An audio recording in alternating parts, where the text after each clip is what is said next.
Good afternoon, everyone. I welcome you all to this module of Fundamental of Internet of Things. Yesterday, we discussed slightly about the wireless sensor network. We saw how the nodes collaborate with each other to transmit the sensed information to the base station, and we talked about characteristics as well as radio model. So, today again we'll be talking about characteristics slightly in detail. So, yesterday we saw that mainly the sensors are battery operated, and owing to their small sizes and owing to the small sizes, they are typically constrained. They have very less memory, very less processing capacity, and what you call as very less, but generally they are battery operated. So obviously all the operations that sensor does, may it be sensing, may it be transmitting the information, may it be relocating, may it be mobility, may it be organizing, identifying the neighbors, it requires energy. So energy is something which is of foremost concern, and it should be optimized in a very optimal manner. Also, as sensor networks, we talked about that we airdrop the sensor networks, and they are to withstand the extreme environmental conditions, like temperatures as low as -40 degree and temperatures as low as burning temperatures. Also, they are prone to the attack by the animals, and they are prone to attack by the enemy. So they should be robust enough to withstand these extreme conditions. Moreover, as wireless sensor networks is a ad hoc network, it is a sort of ad hoc network. It does not have any centralized node which operates everything. So sensors once deployed, they have to once they are on, they have to identify their neighbors, and they have to in algorithms they have to identify their two hop neighbors also. What is two hop neighbor? Suppose if we see that, let's say this is one sensor. Let's assume that this is one sensor, this is another sensor, this is another sensor, this is another sensor, and this is again another sensor, and let's say these all are what you call as various sensors which are deployed. If we talk about, let's say these are all few more, if we talk about this sensor, then one,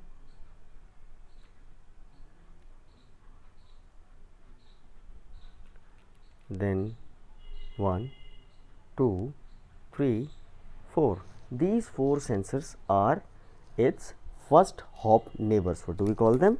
We call them as these 4 sensors are its first hop neighbors. And if we talk about these 2 sensors, these are its second hop neighbors. These are its second hop neighbors. These are its second hop neighbors. So nodes have to identify, in multi-hop communication they have to identify how many neighbors it has, and in advanced applications routing tables etc. are to be maintained. So that is altogether a different ball game. So they should have the self organization capability. Also, we talked about that suppose one of the node becomes dead, then they have to adjust their neighboring who their neighbors are, and route the information via different channel. So today we'll see this slightly in detail. If we have to write down characteristics of WSN, then how should we go about writing this information? So basically, power consumption, we have talked in detail about the constrained nature of sensors, as they are battery operated, they rely on battery. So they have, and all the what you call as all the operations that sensor network executes requires energy. So power is something which should be used in an optimal fashion, so as to prolong the network's lifetime. Now second is the communication capabilities. Now as sensors are of generally very small sizes, So definitely we equip them with a very low or very, what do you call as a small microcontroller. So definitely they are constrained, they have processing constraint. The computational capabilities of these sensors are of very minimal. They can do minimal functions, but if higher end operations are to be required, that is not possible to be done by these sensors. Now communication capabilities. Some lectures before we were talking about that these sensors are small enough to talk TCP/IP. These sensors are basically incompatible to transmit their data directly onto the network. For that we require a gateway that can convert this information into transferable form over to the network. So they have very limited communication capabilities. Also we talked about that communication range of a sensor is around 87 meters. So if they have to transmit their information to a long distance, they do it by multi-hop route.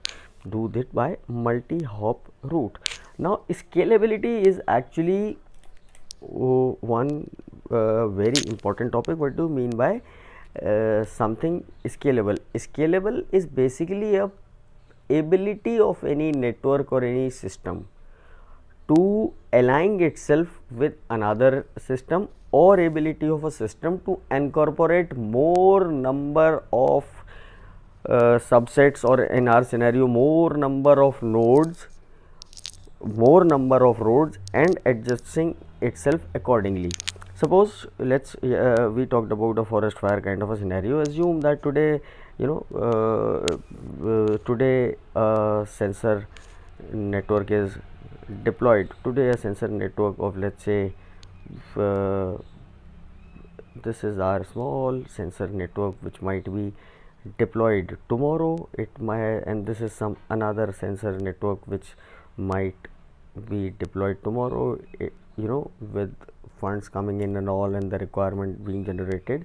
This area also, it is thought that this area also should be sensed properly. So sensor network is deployed here. So these sensor network should be able to act as same sensor network. Or let's say today we deploy a sensor nodes with what you call as 5 sensors, and tomorrow we think of adding up 10 more sensors to it. So network should be compatible enough to take in these sensors and adjusts its routing protocols accordingly. So scalability is a property of a system in which it is compatible of expansion. And for wireless sensor network to be scalable is a very, very important property. Another thing is that dynamic behavior. What is this dynamic behavior? Has to say dynamic with this sensor network are basically subjected to the extreme conditions.